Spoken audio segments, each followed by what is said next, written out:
There we go. What's cracking, man? Figured it out. Don't mind the hair. Like I said, I'm trying to get my hair done. This is full blown Afro mode. You know Dude, what this is good. I like that, man. Why not? I mean?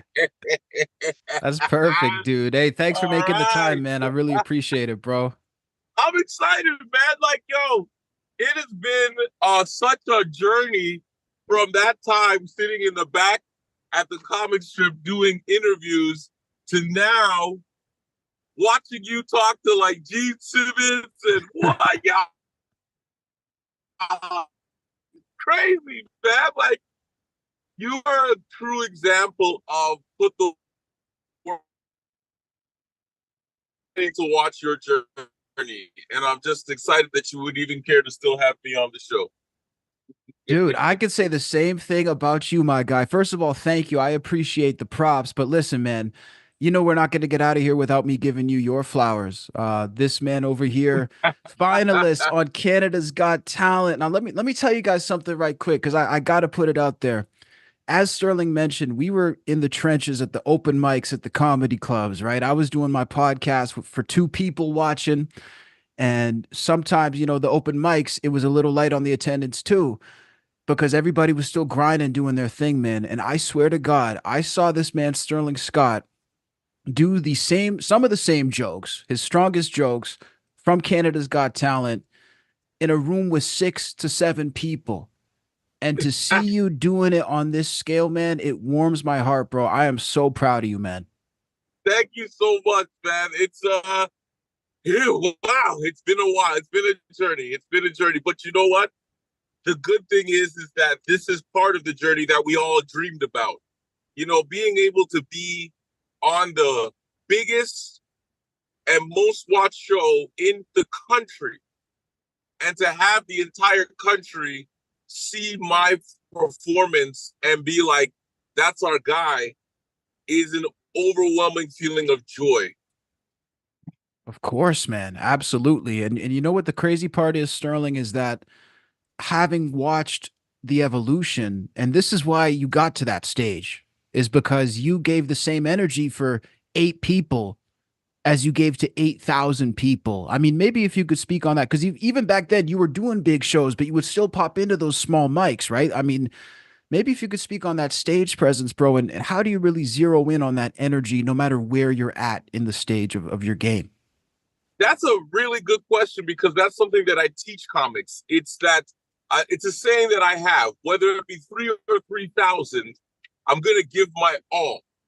And the Yeah. reason why is because it's actually easier to make 3,000 people laugh than it is to make three. Because with 3,000, you know, if 10 people have a funny laugh and they laugh, it's infectious. It makes everybody feel a part of something. But 3 people feel awkward and weird. So if you have jokes that can crush for 3 people, you have jokes that can take over the world. And so that's the training that I put into every single performance, that it doesn't matter how many people are there. I'm going to leave my heart on the stage because one day someone's going to ask you to be great. And when that day comes, if you haven't trained to work that way, to live that way, to every day be your best, then you're not going to do your best because you are what you train to be. And if you haven't Mm. trained to be a killer every single night, then you're not going to end up being one, most likely. And so when I'm on that stage, it was just another day for me because every day for me is to make sure you're the best, make sure you're the greatest, make sure that there's nothing left in the tank when you come off that stage. And I will say that even though I didn't win, that was the best performance I have ever done. And I'm so happy that it happened on the stage for the world to see. Absolutely, man. I mean, you can say you didn't win. Maybe you didn't get the number one spot in the competition, but I would argue it's a huge win. I mean, this is a win for the city. This is a win for you. This is a win for us, man. That's really the way that I see it. You know, the one thing I love too is that you were showing so much love to where you came from. Every time I saw you on that stage, every interview that you said, it was Sterling Scott from Edmonton. I mean, Talk about the reaction that you got to that, man, because I saw the love just being thrown your way, and it was a love fest, bro. It was important for me to constantly let them know that I represent Edmonton comedy because I love, with my deepest passion in all of my heart, I love my Edmonton comedy scene. But the Edmonton comedy scene is often disrespected in the country as being known for comics that don't matter, or you're just rednecks, hillbillies, you're just bar comics. You're not able to be refined enough to be on television. And I'm here to be like, I am Edmonton comedy. I am the product of Edmonton training. I'm a product of the Edmonton comedy system. And if you want to talk trash about the Edmonton system, first recognize that it's an Edmonton comic that made history on Canada's Got Talent by being the first ever comedian to be a Golden Buzzer winner and a finalist. That's never happened before in the history of Canada's Got Talent, and it happened out of the Edmonton comedy camp. And this city, this country, and this world is going to know to put respect on the name of Edmonton comedy. Now, how do you keep that motivation, Sterling? Because it is something that I've seen. There's seems to be not just in Edmonton, but there's a disrespect towards smaller markets in general in this field, in entertainment, Yeah. whether you're music, whatever the case may be.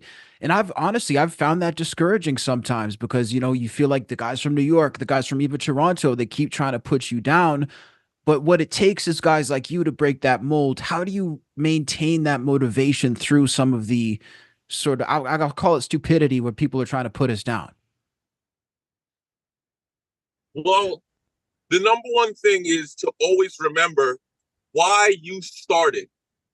Why are you here? That's a very important thing because if you don't know why you're here, you're going to have nothing to hold on to in the dark times.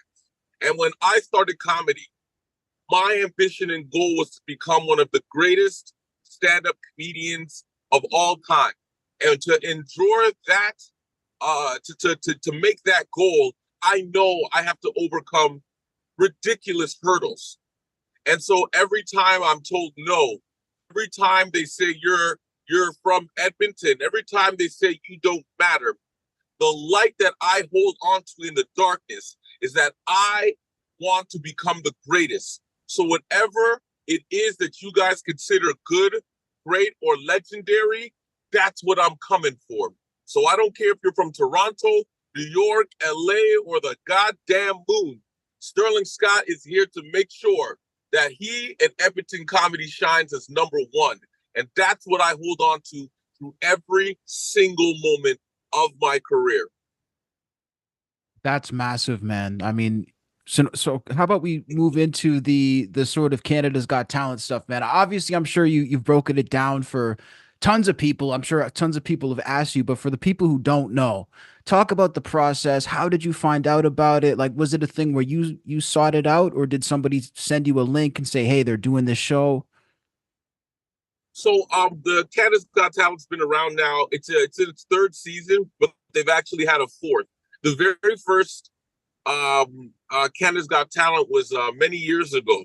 And the way that they go is first, of course, they do the advertisements through social media, through commercials, and also through agents. They'll go to agents of music and comedy and music and magic and so forth, and ask them who is your roster, who is the top on your roster, who can we contact, who would you recommend, and they'll throw out some recommendations. And sometimes Canada's Got Talent will contact you directly and ask you to showcase, or you will submit via an online application. And then from there, what happens is they ask you to send in a video of your talent. After they watch a video of your talent, the next step is that they want to get to know you. So they'll talk to you. They'll ask about your background, your history, how you got here. And then after that, they'll ask you for another video of you doing your talent, probably something different. If it's comedy, a different act. If it's music, a different song. If it's dance, a different routine, etc.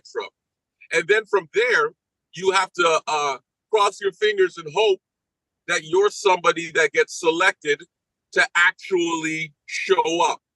You see, they don't do it like the old days where they used to have what we call like a cattle, where they would a cattle call, where they would have thousands of people show up outside, and then they, make you audition and pick from that line. Right. They actually now just make everything be online, so it's not as messy. Once you're selected to be able to be in the audition, that's the first televised episode. Once you're decided to be in the audition, it's all engines go from there, because now you don't know if you're going to be getting 3 X's or getting told that you're going to get the opportunity to be selected. But here's the thing, even if you're told that you are to be selected, it's still only a certain number of people that get chosen. So what happens is, if they think we liked you, but at the end of the day, you're not the top 16 or 24 that we want to have, you won't make the cut. So that's why the auditions are just called that, auditions. And then in the second round, it's to try to go to the finale. Now, in the second round, I did not get a lot of love, and I was able to make it to the voting round where the country votes. And Okay. fortunately, the country got behind me and voted for me to get into the finale. In the finale, once again, it's a fan vote, and it's on the people watching to vote. Unfortunately, the voting cuts off during the episode. So if you try to vote for me while living here in Edmonton, by the time you watch my performance, the voting had closed. And so I don't know if that attributed to my loss, but I didn't end up getting enough votes to move into the winning position of the $1 million winner. And that's pretty much the basic beginning, middle, and end of the process to be on Canada's Got Talent. And I highly recommend it to any upcoming artist of any genre to take a chance, no matter what. Take that chance, because at the end of the day, all they could do is say no. But what they can do also is allow you to be on a platform in which the entire country can make the decision for themselves. And so if you truly believe in yourself and your talent, and you know that when you're on stage that the people show love and love you back, go and be on Canada's Got Talent, but go and be on it to be on it. Don't go on it to try and win, because the winning is the cherry on the top. But being in the competition and being seen by the country is, as you said, that's the true victory. Man, and I'm so glad that you realize that, dude. Because again, I think a lot of people get distracted by the idea of that number one spot, and nobody's going to say they don't want it. But at the end of the day, it's that exposure and that platform of being up there. And I mean, even Howie Mandel told you your life just changed. Do you feel like your life has changed since being on the show? I feel not at this moment. Okay. At this moment, coming off the show, it's only been a month. It's been a month now since I was on the show, and not much has changed. But I feel the change coming. I feel Yes. that the opportunity to grow has to come from me. It has to be not me waiting on anybody to give me anything. It has to be me getting ready to take it. I have to be the one that makes the moves, that takes those videos and shoves it down people's throat so that they see, hey, this is the guy that does the thing. And so that's what I'm doing right now, putting together promotional packages and getting ready to blast this out to the entire country, so that the little bit of exposure that I had, to let that be used to try to benefit me with future work. Now, some people would be waiting to see if something happens, but we're in Canada and we don't have a legitimate star system. So we still have to grind. We still have to put our pedal to the metal and make sure that we are the ones showing up for ourselves, because if we don't, no one else will. So yeah. Oh man, that is such a fact. I mean, I feel like a lot of people sit around waiting for someone to come, right? And I think the fact of the matter is that most of the time nobody's coming. I mean, you can have an agent, they can throw stuff your way, but there's only so many gigs that a person is going to get, and that goes for anybody, right? I mean, Sterling, when it comes to your understanding of the patience required for this business, is that something that was sort of inherently in you? Because I've seen so many comics, actors, whatever, come and go since I've known you, even like people who started and stopped, within your career. I mean, how do you keep this sort of understanding and this level-headed patience about it? Is it tough? It is extremely tough. It's lonely. Mm. It's heartbreaking.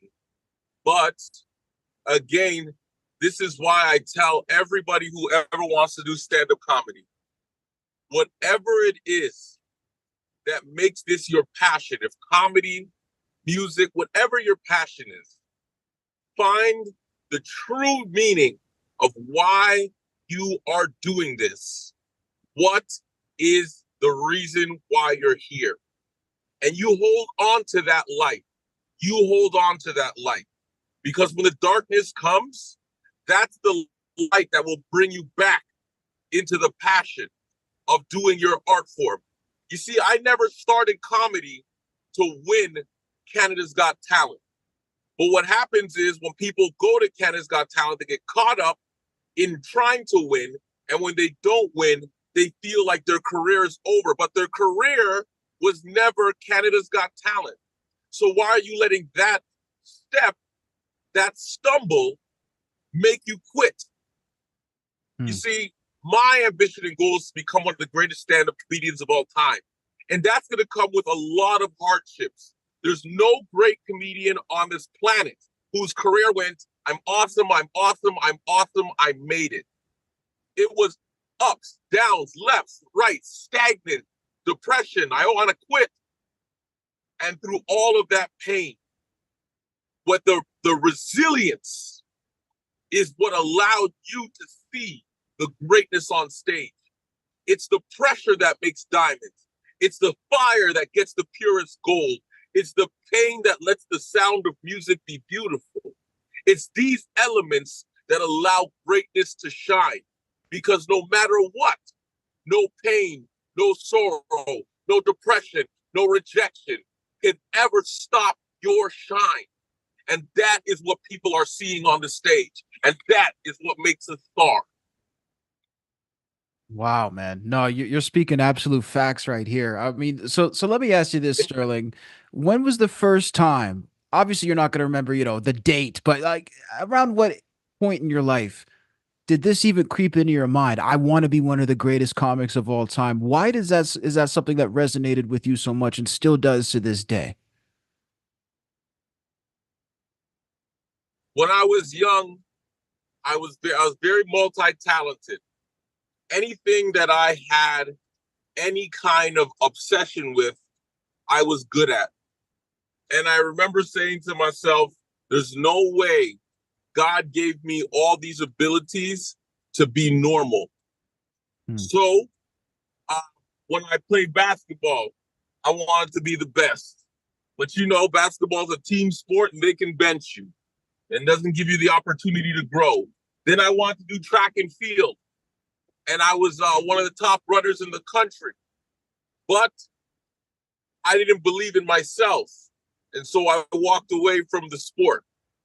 When I found stand-up comedy, it was actually something that everybody thought I should have already been doing, but something that I never wanted to do because I didn't like the idea of someone telling me, make me laugh.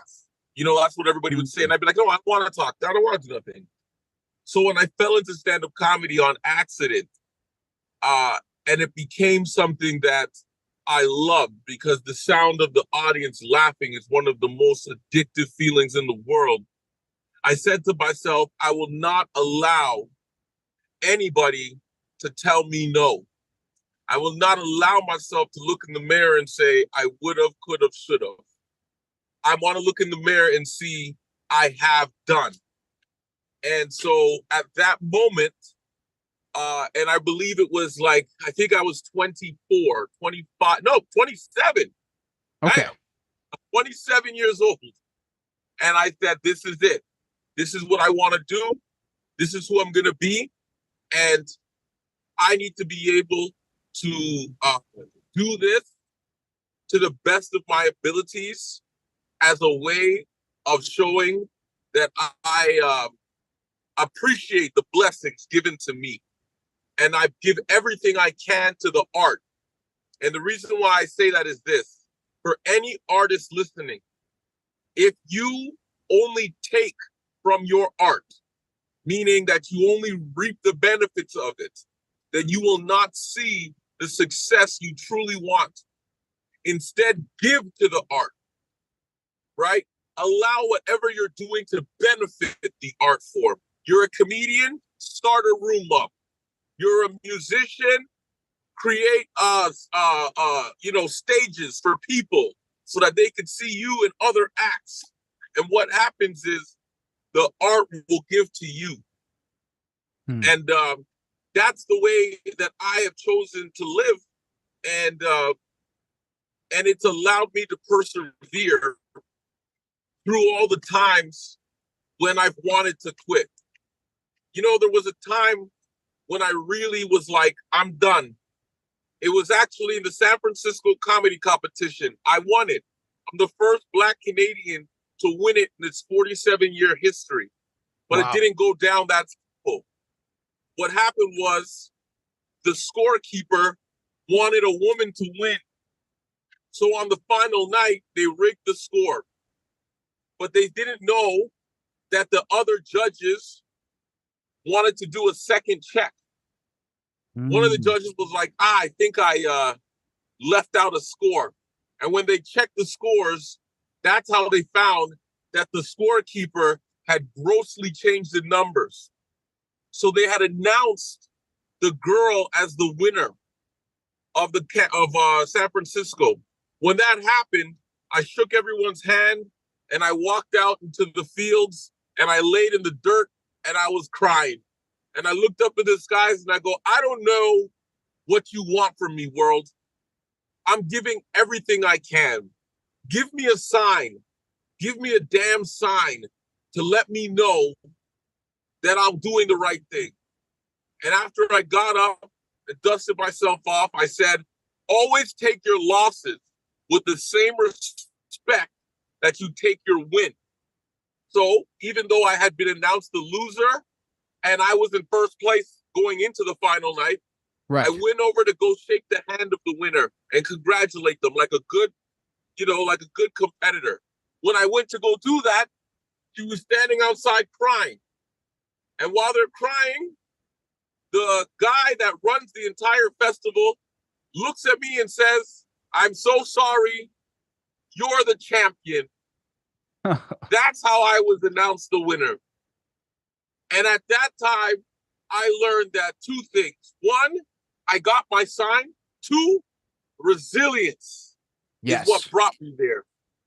Resilience. If you truly love your art, if you truly love what it is that you want to do, then no loss can take from you what God has given you. And that's your Mm. ability to entertain the people. And if you truly believe that, then it doesn't matter if you're on Canada's Got Talent or a bar on White Ave, because you're doing what you love. And that is my driving force. That is an insane story. I mean, disgusting, first of all, that that person would try to rig it like that. But that's something that's actually, and you understand it, but I think a lot of people watching don't realize that's a pretty common thing. I mean, my own father was on a game type show, like, Wipeout Canada. Screw it. We'll say it. And basically they rigged it. He had the highest score and they kicked him off the show because he bombed his interviews. He wasn't funny. So they kicked him off the Yep. show, right? So I mean, I mean, damn, getting through something like that's major, man. Yep. And that often happens. And competitions often make people feel like they're not enough. When the Mm. truth of the matter, stand-up comedy is a subjective art form, therefore should never be judged, because what you find funny, someone else doesn't. So it can't be judged. And then oftentimes when they're told no, when they're told you're not good enough, or when they're told I don't like that, that's the opinion of three people, four people. You know, at the end of the day, stand-up comedy, if those four people don't like it, I bet you I can find 1,000 that do. So who's right? And this is Exactly. why in these competitions, it's often they pick what fits the whatever the theme or motive or whatever they're trying to push, whatever their agenda is what will win. We're not with competitions, as weird as this may be, it's not a meritocracy. It's about what is best for their agendas. And it often happens in a lot of competitions, and it sucks.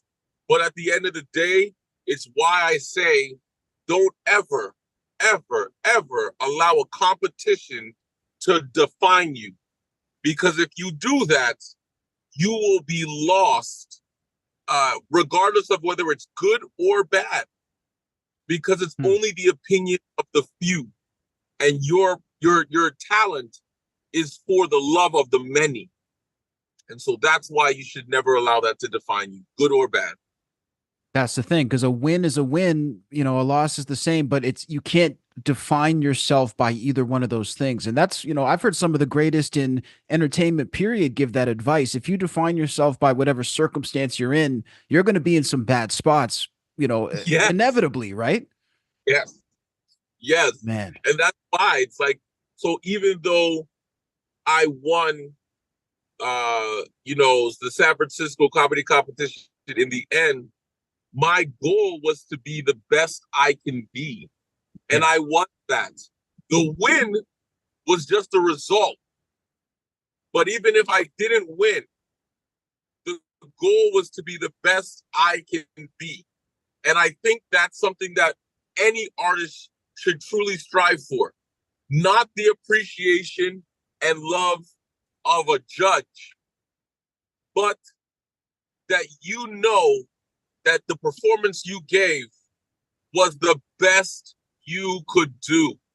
If you do that, there is no loss. And Mm. that's why I will say, with all love in my heart, my performance on Canada's Got Talent in the finale was the best performance I've done in my life.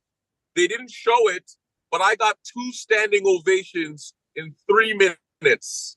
Wow. I don't know if anybody knows how difficult it is to get 1 standing ovation, but to get a standing ovation in 1 minute and 30 seconds and then follow it by another standing ovation within another minute. I had to actually tell the crowd to not, they cut that part out, but I'm actually telling the crowd, you're not right. Stop. Like, don't stand up just yet. I'm not finished. So to get 2 standing ovations, to have my mother be able to stand up and beat her chest and say, that's my son. That is the win. That is the passion. That is the reason why I do stand-up comedy. To create moments that'll never be forgotten. And that moment for me, my mother, my family, and my fans will forever be the first time ever in stand-up comedy that you've seen anything like that happen. And that for me is why I do stand-up comedy. Man, that I mean, chills just hearing this, dude. Seriously, you're speaking absolute fact. Each one of these quotes could just be a Twitter quote, just boom, boom, boom down the line. My man's gotta, we gotta go come back to this later. Um, Take me back to the moment that you got the golden buzzer from Trish Stratus, man. That moment was an incredible thing to see. That is definitely a moment that I will never forget, ever. ever, ever, ever. Because one, when I went to Canada's Got Talent, I had to fly to Niagara Falls from Edmonton, and I only had 2 weeks' notice. So the flight cost me damn near $800. I had to pay for my own hotel. I stayed in a dirty hotel with a heart-shaped tub because I couldn't afford it. I had to pay for my own rental car to drive from Toronto Airport because there's no airport in Niagara Falls.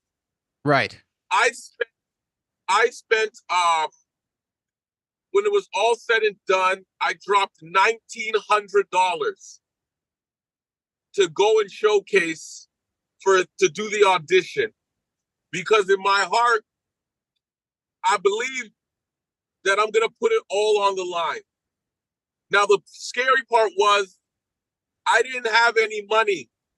I was broke.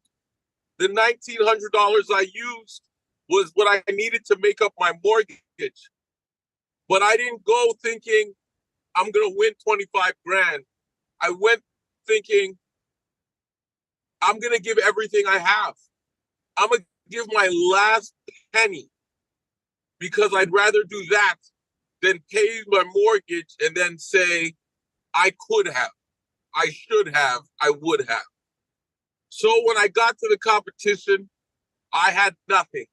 In fact, the clothes I was wearing was the clothes that I flew to the damn city in because I couldn't even afford to pay for the checked bag.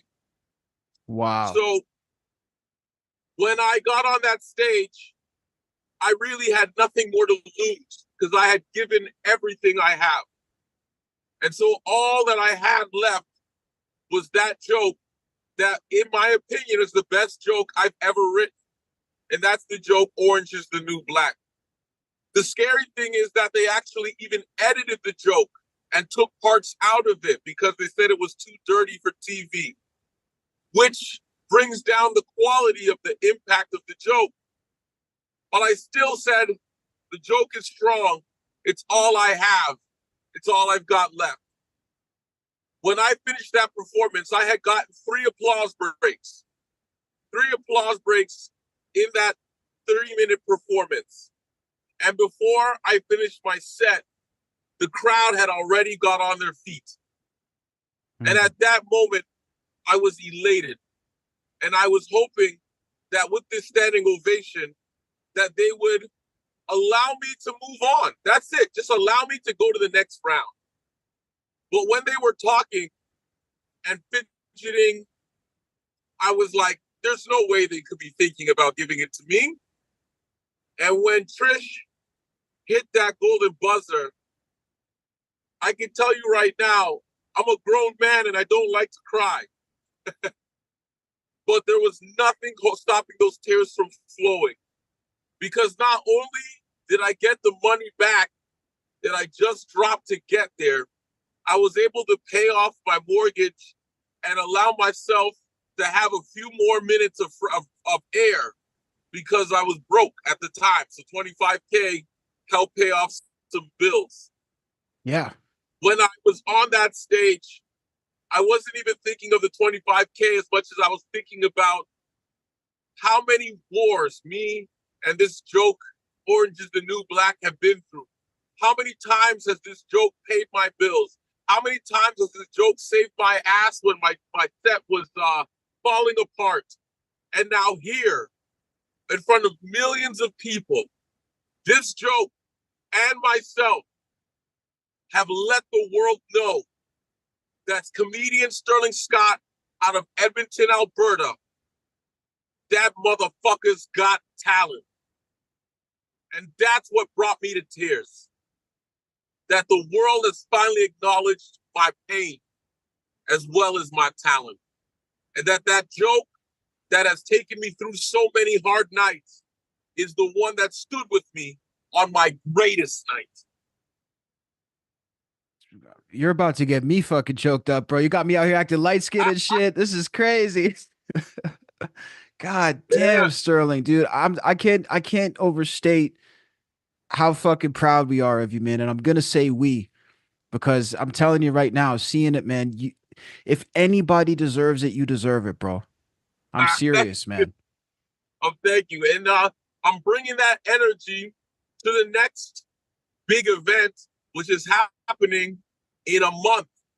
And that's that I'm opening for Kevin Hart right here in Edmonton. That's going to be over 10,000 people. And I get to stand in front of all of my people. And the history between me and Kevin Hart, for anybody who doesn't know, in the year 2017 at the Just for Laughs Festival, Kevin Hart had launched the LOL Network. He had given the opportunity to 10 people to pitch a television show idea to then be on this network.